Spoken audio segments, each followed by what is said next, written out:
Team's Grits, welcome back to Grits is Going Wild channel. Thanks for tuning in. It is still July 16th and we are still hiking. It is 17:35 and we have hiked from Crampton's Gap up to Fox Gap. So I'll just show you on the map here real quick.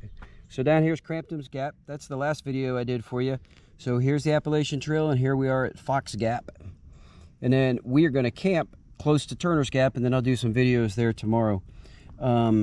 So here is South Mountain, and we've been hiking the ridge line basically the entire time. And like I said, you had the Confederate Army over here, led by Lee, and you had the Union Army over here, led by General McClellan. And so these are the gaps, and these are the places where you were able to try and get across. And before I go any more into that, I wanted to point out this Burkittsville here. Any of you out there are Blair Witch fans? The scenes in the town, when they go into the town, were actually filmed in Burkittsville, but the rest of the film was actually filmed at a Seneca something state park in Maryland. So this is, once again, this is Fox Gap, and so there was a skirmish that took place here. General Garland from the Confederates and General Reno from the Union Army both lost their lives here. There's a monument to Reno right up here. I will show that to you, but I also want to talk to you about one other thing, and that's General Lee's Special Order 191. So General Lee had made several copies of this order, Special Order 191, and what he wanted to do with Harper's Ferry and how he wanted to go into Harper's Ferry and take Harper's Ferry, and he sent it out to all his generals. There was some confusion on where General Hill was actually located, so he made two copies. And one copy made it to him through Jackson. The other copy was actually found by some Union soldiers. Let me see, it was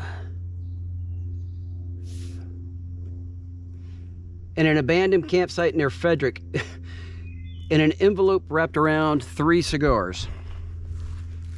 So anyways, McClellan has this, the order is sent out on September 9th. McClellan has this in his hand on September 13th. He knows that they plan on attacking September 14th. And so he moves swiftly in order to counter that attack. And Lee is just really confused. He has never seen McClellan move this fast. McClellan was a very careful and cautious man. That's why he eventually gets relieved by President Lincoln, and George Meade takes over right before the Battle of Gettysburg.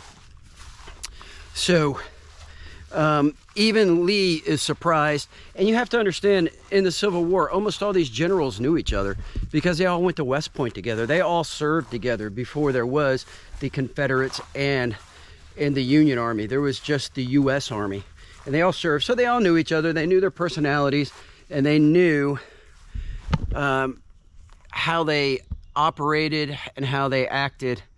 So it's just a fascinating time in our history. Here is the monument to General Reno. So nice little monument. September 14th, 1862 is when he passed and gave the ultimate sacrifice for our country. Really not a whole lot to see here. There's a couple monuments. The trail goes through here. It is just a really neat place. It gives you an understanding of what was happening during the war, how it was happening, and why it was happening. There is a trail, a General Garland trail over there that goes to the point where he gave the ultimate sacrifice for the Confederates. However, they did put a little monument right here saying that